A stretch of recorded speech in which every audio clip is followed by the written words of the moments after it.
최인호 작가의 거상이라는 대하소설이 있습니다. 장편 소설이지요. 또 TV로 방영되기도 했습니다. 거기에 이런 에피소드가 하나 있습니다. 임상옥의 스승이라고도 할 수 있는 이조판서 박종경 대감이 자신의 사랑방에 거하는 식객들에게 물었습니다. 옛날 이런 양반집에는 그 사랑방에 식객들이 있었습니다. 어떻게 보면 그 양반이 대감이 후원자고 후원을 받는 사람들이라고 할 수도 있겠죠. 이런 질문했습니다. 숭례문을 통해서 한양에 드나드는 사람이 하루에 몇 명쯤 되겠는가? 사람들이 이러쿵저러쿵 얘기를 합니다. 실제로는 평균 5, 6천 명이었고 많을 때는 10,000명 정도였다고 합니다. 그때 임상옥이 대답합니다. 2명이나이다. 왜 2명인가? 수많은 사람이 있지만 2사람으로 나눌 수 있습니다. 이 씨와 해 씨입니다. 대감이 묻습니다. 이 씨, 해 씨, 그것이 누구란 말인가? 여러분, 이 씨는 이로운 사람, 이루다가 아니에요. 이루다 이루리 말고 이로운 사람을 가리키고 해 씨는 해로운 사람을 가리킵니다. 지금 임상옥이 이렇게 말합니다.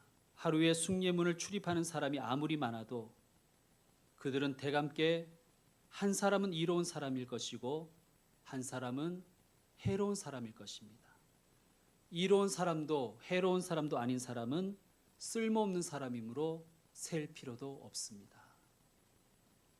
이 씨와 해 씨, 선명한 대조죠. 곱씹을수록 해안이 있는 말인 것 같습니다. 당대의 최고의 과학자이자 또 기독교 변증가로 유명했던 팡세의 저자 파스칼도 세상에는 두 부류의 사람만 있다고 했습니다. 스스로를 의인이라 생각하는 죄인들, 그리고 스스로를 죄인이라고 생각하는 의인들, 이 두 부류의 사람만 있다. 그렇게 표현했습니다. 그렇습니다. 세상에는 자신이 죄인인 줄도 모르고 의인이라고 착각하고 살아가는 죄인이 있고, 예수님을 믿고 죄를 회개하여 하나님이 의롭다 인정해 주셨건만 스스로 자신의 연약함과 악함을 고백하며 사는 의인이 있을 뿐입니다. 여러분, 성경을 읽어보면 사람을 두 종류로 나누죠.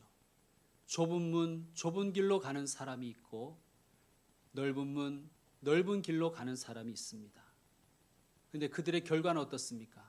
마지막 심판날에 착하고 충성된 종이라 일컬음을 받는 사람이 있고 악하고 게으른 종이라고 심판받는 그러한 사람이 있다고 말씀합니다. 여러분, 결국 우리의 인생은 두 행렬로 갈라집니다.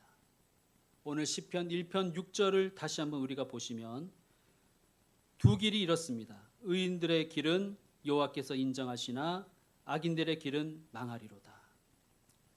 하나님이 인정하시는 길이 있고 망하는 길이 있다는 것입니다. 의인들의 길이 있고 악인들의 길이 있다는 것입니다. 여러분, 그리고 성경이 이렇게 선포합니다. 바로 의인들의 그 행렬, 의인들의 길이 복된 길이다. 그래서 오늘 1절은 의인들을 가리켜 복 있는 사람이다. 그렇게 말씀하는 것입니다. 왜? 여호와께서 인정하시는 길로 가기 때문에 그 길이 복된 길입니다. 히브리어에는 복을 일컫는 두 단어가 존재합니다. 그러니까 복이라고 하면 두 단어를 많이 써요. 제일 많이 쓰는 단어는 바라크라는 단어입니다. 그리고 아샤르라는 단어가 있습니다. 바라크는 소유하는 복이에요. 블레스, 우리가 생각하는 대부분의 복은 바라크입니다. 버락 오바마 대통령 이름의 버락도 바라크에서 왔다고 합니다. 독일 축구 선수 중에 발락이라는 선수가 있었습니다. 혹시 아시는지 모르겠습니다. 그 발락도 바라크에서 온 이름입니다. 서양 사람이나 우리나 복을 좋아하는 것은 매 한 가지인 것 같습니다. 우리가 생각하는 그 복, 인간들이 생각하는 그 복은 바라크의 복입니다. 신명기 28장에 유명한 말씀이 있지요. 네가 들어와도 복을 받고 나가도 복을 받을 것이다. 여기서 말씀하시는 복이 바라크인 것입니다. 바라크. 미국에 가면 서부 쪽에 인앤아웃 버거라는 햄버거 체인점이 유명합니다. 인앤아웃이라는 이 이름도 바로 신명기 28장 6절 네가 들어가도 복을 받고 나가도 복을 받을 것이라는 말씀에서 따온 것이라고 해요. 이런 의미죠. 손님들이 이 가게에 들어올 때 복을 받고 나갈 때도 배부르게 행복하기를 하는 마음이 담겨 있다고 합니다. 원래 음료수 컵이나 그 햄버거 랩핑지에 이 성구를 적어 놓았었는데 하도 항의가 많아가지고 미국에도 이제 차별금지법 같은 것이 있겠죠. 하도 종교 차별이라 그 항의가 많아서 그 안 보이는 곳에다가 예를 들면 신명기 신 28땡땡6 이렇게 적어놨다 그래요. 여러분 혹시 미국의 서부에 가시거든 인앤아웃 버거에 들러서 한번 찾아보시길 바랍니다. 어디다 숨겨놨는지. 바라크와 달리 아샤르의 복도 있습니다. 이 아샤르의 복은 누리는 복입니다. 사용하는 복이에요. 그러니까 바라크는 받는 복, 소유하는 복이라면 아샤르라는 복은 나누는 복, 사용하는 복, 누리는 복입니다. 자, 시편 1편에 복 있는 사람은 이렇게 시작할 때 이 복은 바라크일까요? 아샤르일까요? 아샤르입니다. 하나님은 복을 누리는 사람이 진짜 복된 사람이라고 말씀하십니다. 복을 사용하는 사람을 진짜 복된 사람이라고 보십니다. 예를 들어 집에 에어프라이어가 있는 것을 가지고 그 소유한 그 자체를 복으로 생각할 수도 있죠. 그러나 에어프라이어를 사용하는 것을 복이라고 여길 수 있습니다. 에어프라이어로 치킨을 돌리면 그 하루 지난 치킨도 뭐 바삭해진다면서요. 여러분, 저는 사용하지 못해서 누리지 못합니다. 그러니까 저는 바라크의 복은 있지만 아샤르의 복은 없는 거죠. 여러분이 생각하는 복의 개념은 어디에 있습니까? 바라크입니까? 아샤르입니까? 둘 다 있으면 좋죠. 그렇죠? 내가 소유한 복을 누리게도 하옵소서. 사용할 수 있게 하옵소서. 저는 바라크를 아샤르 하는 사람이 진짜 복된 사람이 아닐까 생각합니다. 내게 주신 복을 사용하고 또 나누고 누릴 수 있는 사람, 그런 사람 되기를 소망합니다. 믿음도 저는 마찬가지라고 생각해요. 이 믿음을 복이라고 생각하면서 소유의 개념으로 생각할 수 있습니다. 내게 믿음이 있으니, 내게 믿음 주셨으니 나는 천국 간다 라는 이 소유의 개념, 바라크의 개념으로 믿음의 복을 바라볼 수도 있습니다. 그런데 이 믿음의 복을 아샤르의 차원에서도 볼 수 있습니다. 누리는 복, 나누는 복, 사용하는 복. 내가 내 믿음을 사용하리라. 내가 내 믿음을 사람들에게 나누리라. 내가 내 믿음으로 이웃과 함께 살아가리라. 그리하여 하나님의 나라를 세워가리라. 그리고 실천하면 아샤르의 복이 있는 사람입니다. 성도 여러분, 여러분 믿음이 있으십니까? 어떤 믿음입니까? 나는 믿음이 있으니 천국 간다는 바라크의 믿음입니까? 좋습니다. 그런데 더 나아가 내 믿음을 사용하여 하나님의 나라를 세워가리라 하는 아샤르의 믿음으로도 더 성숙히 나가시기를 축원드립니다. 신명기 6장에 보면 이런 말씀이 있습니다. 네가 건축하지 않은 성에 거주할 것이며 네가 짓지 않은 집에 살 것이며 네가 파지 않은 우물을 마실 것이며 네가 심지 않은 포도원과 감람나무를 배불리 먹게 될 것이다. 그런 약속을 하나님이 하세요. 여러분 그렇지 않습니까? 이게 아샤르의 복입니다. 여러분 아파트를 건축한 사람이 꼭 그 집을 누리는 것은 아니잖아요. 사용하는 사람이 누리는 것 아닙니까? 우물을 판 사람이 그 우물을 다 누리는 건 아니지요. 우물을 사용하는 사람이 누립니다. 어느 초등학교 시험에 이런 문제가 나왔답니다. 산수시험, 수학시험이겠죠. 사과 6개가 있는데 철수가 4개 먹었다. 몇 개 남았을까? 한 아이가 4개라고 적었습니다. 선생님이 물었어요. 헷갈렸니? 이 아이가 이렇게 대답합니다. 아니요. 엄마가요. 먹는 게 남는 거라고 했어요. 여러분 그렇습니다. 먹는 게 남는 것이죠. 사용하는 것이, 누리는 것이 남는 것입니다. 그게 복입니다. 여러분 이런 말이 있지 않습니까? 버는 사람 있고 쓰는 사람 따로 있다. 그렇습니다, 여러분. 진짜 그렇습니다. 벌고 모으는 것도 복일 것입니다. 그러나 진짜 복은, 행복은 쓸 때 생기는 거예요. 여러분 한번 오늘 나가서 주일이긴 하지만 한번 소비해 보십시오. 행복합니다. 소비에서 보는 행복이 있지 않습니까? 쓰는 행복이 있는 것입니다. 여러분 바라크의 복도 받으시고 그러나 거기에만 머물지 마시고 아샤르의 복으로 나아가시는 진짜 복된 사람 되기를 축원합니다. 투자의 귀재 오마하의 현인이라는 워렌 버핏에게 어떤 사람이 물었습니다. 성공이 뭡니까? 그랬더니 이분이 워렌 버핏이 뜻밖의 말을 했어요. 젊은 사람들이 모여드는 사람이 진짜 성공한 사람이다. 여러분 돈만 많은 사람이 아니라 젊은이들이 미래 세대가 배우고 싶어하고 그래서 곁에 있고 싶어하는 사람이 진짜 성공한 사람 아니겠습니까? 성도 여러분, 나이가 들어갈수록 여러분의 주위에 젊은이가 모이는 사람, 진정 성공한 사람 되시기를 축원드립니다. 어떤 사람에게 젊은이들이 모입니까? 이 씨에게는 안 모여요. 오해하지 마십시오. 이 씨에게 모이죠, 그죠? 말 잘못했습니다. 이 씨에게 모이는 거예요. 해 씨에게는 안 모이는 거예요. 우리가 그런 말을 하지 않습니까? 입은 닫고 지갑은 열어라. 그런 사람이 이로운 사람이죠. 여러분 청소년은 그냥 청소년이에요. 물론 뭐 비행 청소년 이런 말을 붙이지만 그건 수식어일 뿐이지 청소년은 청소년입니다. 청년, 장년, 중년도 다 한 단어예요. 뭐 영포티 이런 말도 쓰지만 어쨌든 한 단어예요, 한 단어. 그런데 희한하게도 노인을 부르는 말은 2가지입니다. 노년을 부르는 말은 2가지죠. 노인과 어른. 어떤 사람이 노인입니까?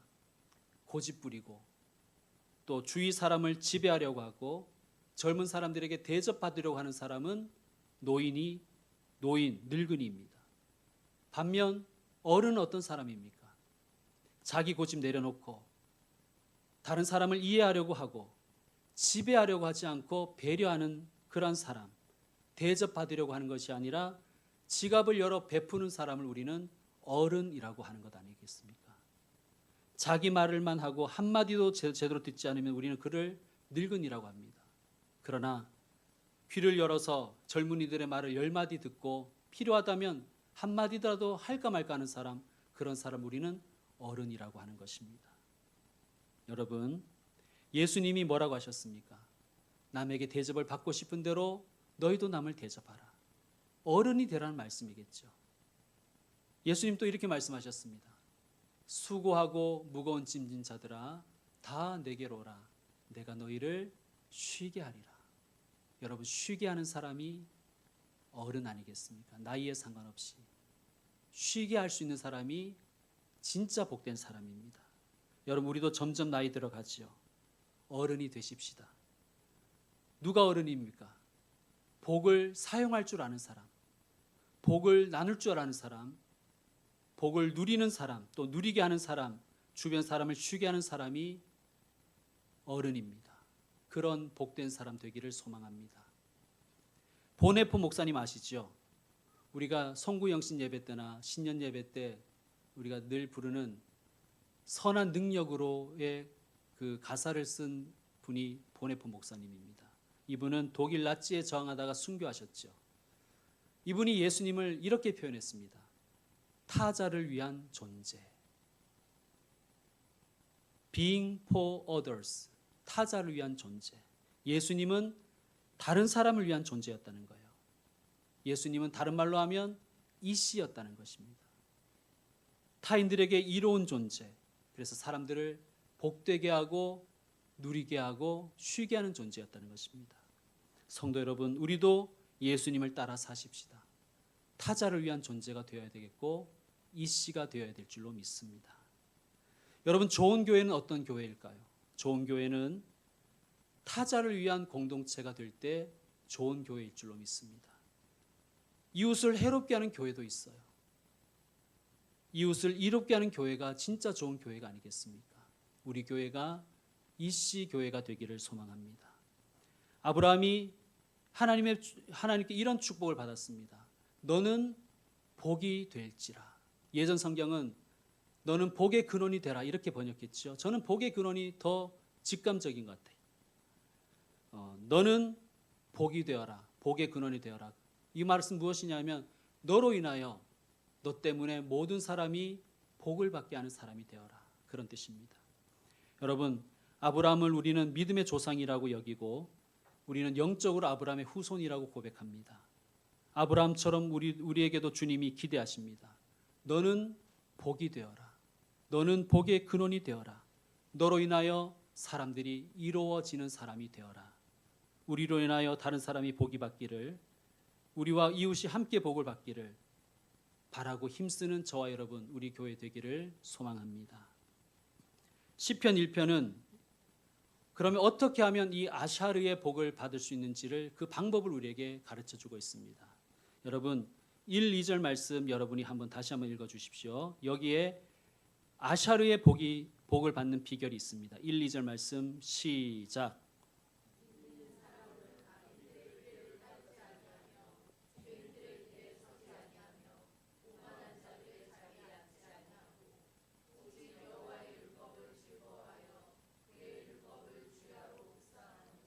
아멘. 자, 복 있는 사람, 아샤르의 복이 있는 사람의 특징, 혹은 그런 사람이 되기 위한 두 가지 비결을 우리에게 말씀하십니다. 첫째는 악을 단절하라. 둘째는 말씀을 붙들라입니다. 악을 단절하고 말씀을 붙드는 것이 아샤르의 복을 누리는 사람이 되는 것입니다. 자, 먼저 악을 단절해야 돼요. 여러분, 1절을 영어 성경인 NLT라는 성경으로 읽어보면 세 가지 동사를 발견할 수가 있습니다. follow, stand, join. 여러분, 점점 점진적이죠. follow, stand, join. 혹은 시트로 번역한 것도 있습니다. do not follow, do not stand, do not join. 여러분, 처음부터 대죄를 짓는 사람은 별로 없습니다. 처음에는 그냥 팔로우예요. 그냥 따라할 뿐이에요. 따라갑니다. 그러다가 지지자가 되는 것입니다. 스탠드가 되는 것이고, 그리고 마침내는 같이 앉아서 죄를 도모하는 한패가 되는 것이죠. 여러분, 그러므로 애초에 시작부터 초장에 악은 단절해 버려야 됩니다. 그래서 성경이 이렇게 표현했습니다. 악은 어떤 모양이라도 버려라. 악은 모양조차도 버려라. 팔로우 하려고도 하지 말아라. 이런 뜻이겠죠. 이 정도는 괜찮겠지. 아닙니다, 여러분. 거기에서부터 시작되는 거예요. 팔로우 했다가 스탠드 했다가 조인하는 것입니다. 애초에 철저히 악을 단절하시기 바랍니다. 그것이 복 있는 사람이 되는 비결입니다. 첫 번째 비결이에요. 두 번째는 말씀을 붙들어야 됩니다. 어떻게 붙드는가? 여호와의 율법을, 즉 성경을 즐거워하는 것입니다. 말씀을 즐거워하라. 여러분, 성경을 즐거워하십니까? 설교 말씀을 즐거워하십니까? 안 즐거우면 어떻게 해야 됩니까? 안 즐거우면 어떻게 해야 되는지도 가르쳐 주십니다. 이렇게 말씀하세요. 그의 율법을 주야로 묵상하는도다. 즐거워하여 주야로 묵상할 수도 있지만 주야로 묵상하면 즐거워지게 되어 있습니다. 자, 그런데 묵상하는도다 앞에 주석 표시가 있죠. 내려와서 찾아보세요. 뭐라고 되어 있습니까? 히브리어라는 뜻이에요. 히브리어로 작은 소리로 읊조리다. 히브리어로 묵상하다는 것을 하가라고 합니다. 하가. 근데 이 하가라는 것은 이름 여러분 이 들리는 음성이 하가잖아. 하가. 이거는 뭐냐면 짐승이 특별히 맹수가 먹이를 앞에 두고 으르렁 대는 것을 가리킵니다. 그르렁 되는 거. 여러분 영어로는 그라울이에요. 그라울러라는 전투기도 있죠. 뭐 지금도 사용하는지 모르겠습니다. 전자기 전에 주로 쓰는 전투기인데 이름이 그라울러입니다. 뭐 뭔지 엔진 소리가 그라울 하는 것 같아요. 그죠? 으르렁 되는 것 같아요. 말씀을 묵상한다는 건 뭐냐? 여러분 말씀 묵상하면 우리는 뭐 한 줄 읽고 한 절 읽고 눈 감고 생각하고 이런 걸 묵상이라고 생각하는 경향이 있죠. 우리는 이게 명상하고 묵상을 좀 헷갈리는 경향이 있는데 그러다가 다 조는 거예요. 이제 명상한다고 해놓고 조는 거죠. 설교를 시작할 때 제가 이럴 때가 있습니다. 오늘은 이러이러한 것에 대해서 함께 묵상하도록 하겠습니다. 졸라는 뜻이 아니라 어떤 뜻이겠습니까? 저만 말하고 여러분 듣기만 하라는 것이 아니라 함께 그라울하자는 거예요. 마치 강아지가 뼈다귀를 하루 종일 묶고 뜯으면서 그르렁대는 것처럼 저와 여러분이 말씀을 함께 읽고 누리고 따라하고 물고 뜯고 맛보고 중얼중얼 대보자는 것입니다. 그의 율법을 주야로 묵상하는 자라. 주야라고 돼 있죠. 물론 시간적인 의미에서 밤낮으로 읽어도 괜찮습니다. 밤낮 읽어야 된다. 그런데 여러분 이 말씀을 상황적 의미에서도 읽어도 좋지 않겠습니까? 밤이든지 낮이든지 인생에 밤이 오든지 낮이든지 좋을 때나 어려울 때나 기쁠 때나 힘들 때나 내 계획대로 될 때나 내 계획이 무너졌을 때나 말씀을 묵상하는 분들이 되시기를 축원드립니다. 우리나라의 전통적인 공부법이 있어요. 그게 바로 묵상입니다. 우리 식으로 말하면 우리는 그것을 독경이라고 표현했어요. 독경. 하늘 천 따지 뭐 이렇게 하는 거예요. 과거 선비들은 어떤 척이든지 100번만 독경하면 문미가 트인다고 그렇게 가르치고 그렇게 실천했습니다. 어떤 책이든지 100번만 독경하면 문미가 트인다. 그래서 독경하며 사서삼경을 외우고 그렇게 많은 학문이 발전된 것이죠. 유교는 중국에서 시작되었습니다. 그런데 유교가 성리학이라는 그 철학으로 꽃피운 나라는 우리나라죠. 그래서 중국의 유학자들이 우리나라 성리학자들을 존경합니다. 그 비결이 어디에 있느냐? 독경, 묵상, 읊조리는 것에 있습니다. 선비들 보면 하루 종일 중얼중얼 대잖아요. 여러분 그러므로 성경을 소리내 읽으십시오. 계속 읽으십시오. 그러면 문미가 트입니다. 그러면 외워집니다. 그러면 자기 것이 될 것입니다. 말씀을 읊조려 보시기 바랍니다. 저는 요즘에 새벽에 읊조리는 말씀이 있어요. 하박국 3장 17절에서 19절입니다. 여러분도 아는 말씀입니다. 비록 무화과 나무가 무성하지 못하며 포도나무에 열매가 없으며 감람나무에 소출이 없으며 밭에 먹을 것이 없으며 우리의 양이 없으며 외양간에 소가 없을지라도 나는 여호와로 말미암아 즐거워하며 나의 구원의 하나님으로 인하여 기뻐하리로다. 주 여호와는 나의 하나님이시라. 나의 발을 사슴과 같게 하사 나로 나의 높은 곳으로 다니게 하시리로다. 저는 이 말씀을 읊조립니다. 여러분께도 계속해서 읊조리는 말씀, 독경하는 말씀이 있기를 소망합니다. 여러분 우리 그리스도인은 독경에 익숙해져야 돼요. 묵상에 익숙해져야 돼요. 여러분 우리는 활자 인쇄물과 친해져야 됩니다. 이 기독교를 성경과 떼서 생각할 수가 없죠. 기독교 자체가 활자와 뗄래야 뗄 수 없는 관계에 있는 것입니다. 그러므로 요즘같이 활자 인쇄물을 읽지 않는 이 시대에 기독교는 정말 유용한 종교입니다. 요즘에 아이들, 청소년, 청년들의 문해력이 떨어진다고 말들 참 우려를 많이 합니다. 문해력이 떨어진다. 요즘 젊은이들에게 수지 맞다 그러면 누가 수지를 때렸냐 이런다 합니다. 고지식하다 그러면 이걸 칭찬으로 받아들인대요. 지식이 높다 뭐 이런 뜻으로 받아들인다. 금일이라는 말씀은 안 된답니다. 금요일로 착각한다는 거예요. 금일 회식이 있습니다. 그러면 금요일 회식이 있다고 생각한다. 중학생 92%가 1분의 지문 한 개를 못 읽는다고 해요. 여러분, 이런 시대에 교회는 정말 유용하지 않습니까? 여러분, 평소에 활자 인쇄물 거의 읽지 않다가 그래도 교회 오니까 읽잖아요. 소리내 읽지 않습니까? 여러분, 교회를 그리고 기독교를, 예배를 사랑하시길 바랍니다.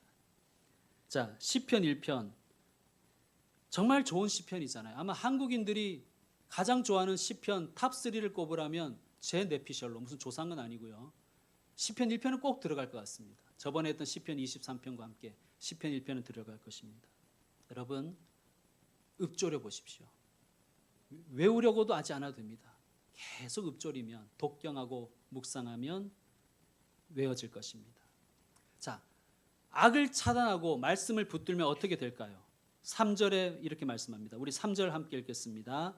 그는 시냇가에 심은 나무가 철을 따라 열매를 맺으며 그 잎사귀가 마르지 아니함 같으니 그가 하는 모든 일이 다 형통하리로다. 아멘. 성경은 의인을 나무에 자주 비유합니다. 시편 92편에도 보면 의인은 종려나무 같이 번성하며 레바논의 백향목 같이 성장하리로다 라고 말씀합니다. 의인은 시냇가에 심은 나무라고 표현했죠. 우리말은 그렇게 표현했지만 NIV 같은 성경을 보면 플랜티드라고 수동태로 번역했어요. 여러분, 수동태가 맞잖아요, 그죠? 나무가 지가 가서 막 파고 심는 게 아니잖아요. 지를 막 파서 심는 게 아니잖아요. 심겨지는 것이죠.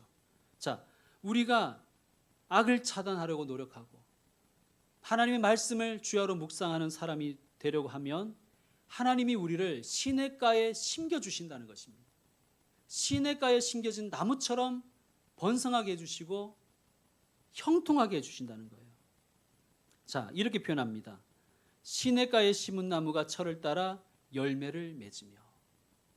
자, 여러분, 나무는 열매를 맺는 이유가 나무 자신이 먹으려고 열매 맺는 건 아니죠. 나무의 열매는 타자를 위한 것입니다.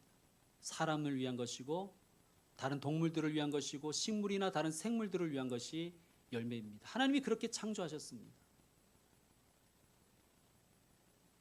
의인은 그는 시냇가에 심은 나무가 철을 따라 열매를 맺으며. 왜 열매 맺습니까? 이씨가 되기 하기 위해서. 사람들에게 이로운 존재가 되게 하기 위해서. 모든 생물에게 이로운 존재 되게 하기 위해서 하나님이 그에게 아샤르의 복을 주시는 거예요. 그게 형통인 거예요. 내가 하는 일이 잘 된다는 것은 잘됨의 열매를 내가 다 먹는 것이 아니라 5천 명분 내가 다 깔고 앉아서 뜯어먹는 것이 아니라 나이가 맺은 그 열매로 하여금 5천 명이 함께 먹는 오병이어의 기적을 이루는 그런 사람이 이로운 사람인 것입니다. 그가 정말 형통한 사람이에요. 말씀 마무리하겠습니다. 2013년 5월 28일 영국 북부 썬더랜드에서 개최된 마라톤에서 5천 명의 선수가 단체로 실격하는 사상 초유의 사태가 발생했습니다. 우승자 한 명을 제외한 전원이 실격했는데 사건의 발단이 이렇습니다. 경기 중반을 지나면서 1위와 그 다음 그룹이 벌어지기 시작했습니다. 격차가 상당해졌어요. 그러다가 2위와 3위 선수가 정상 코스가 아닌 잘못된 코스로 들어섰습니다. 그러자 나머지 2위, 3위 선수 그 뒤에 있던 모든 5천 명의 사람들이 2위, 3위를 따라서 코스를 이탈해 버렸습니다. 그래서 선두로 달리던 제이크 해리스만 빼고 나머지 5천 명의 선수들은 264m를 짧게 달렸다는 이유로 전원 실격 처리되었습니다. 여러분, 아무 생각 없이 앞사람만 따라가서는 안 됩니다. 많은 사람이 가니까 생각 없이 따라간 사람은 결국은 하나님 보시기에 실패할 수도 있습니다. 시편 1편의 4절 말씀처럼 악인들은 오직 바람에 나는 겨와 같도다. 바람이 불면 겨가 날리듯이 자기 주관 없이 남의 의견이나 분위기에 휩쓸려 동조하고 부와 내동하는 인생이 되지 말아야 됩니다. 그런 자의 결국 결론은 실격이라는 말씀입니다. 5절입니다. 함께 읽습니다. 그러므로 악인들은 심판을 견디지 못하며 죄인들이 의인들의 모임에 들지 못하리로다. 아멘. 실격한다는 뜻입니다. 여러분, 인생은 줄서기다. 줄을 잘 서야 한다는 말에 동의하십니까? 저는 동의합니다. 인생은 정말 줄서기고 줄을 잘 서야 됩니다. 마트에서도 계산이 빠른 줄을 빨리 파악하는 능력이 있어야 되죠. 시편 1편을 아니 성경 전체를 한마디로 표현하면 이렇게도 표현할 수 있을 것 같아요. 인생은 줄서기다. 어떤 길에 발을 내딛기 전에 여러분 묻고 또 물으십시오. 이 길은 망하는 길일까? 형통한 길일까? 이 길은 하나님이 기뻐하시는 길일까? 아니면 악인들이 기뻐하는 길일까? 이 길로 가면 바람에 나는 겨와 같은 인생이 될까? 아니면 시냇가에 심겨진 나무 열매를 맺고 철을 따라 열매를 맺고 잎사귀가 청청한 그러한 나무 같은 인생이 될까? 여러분, 존 스토트 목사님은 성경 66권을 한데 요약하여서 이렇게 표현했습니다. 성경은 두 이야기이다. 하나는 에덴 동산 이야기이고 하나는 겟세마네 동산 이야기다. 두 이야기다는 거예요. 낙원 에덴 동산에 살았지만 하나님의 말씀을 붙들지 않고 악을 애초에 차단하지 못했던 아담은 결국 신락원하고 말았죠. 그러나 겟세마네 동산에서 하나님의 뜻을 따르게 해달라고 피땀 흘려 기도하신 예수님은 우리를 복락원으로 인도하셨습니다. 성도 여러분, 여러분 앞에 해씨의 길과 이씨의 길이 있습니다. 두 길이 저와 여러분 앞에 놓여 있습니다. 어느 길로 가시겠습니까? 오늘 어느 길로 가시겠습니까? 하나님께 이로운 길로 가시길 바랍니다. 교회의 이로운 길로 가시고 복음의 이로운 길로 가시는 이씨들이 되시길 바랍니다. 여러분, 이씨가 되십시다. 이로운 사람이 되십시다. 하나님께 이로운 사람, 교회와 가정과 주의 나라에 이로운 사람이 되십시다. 그래서 정말 하나님 보시기에 너 정말 복이 있는 사람이구나 인정받으시고 칭찬받는 저와 여러분 되기를 축원드립니다. 기도하겠습니다.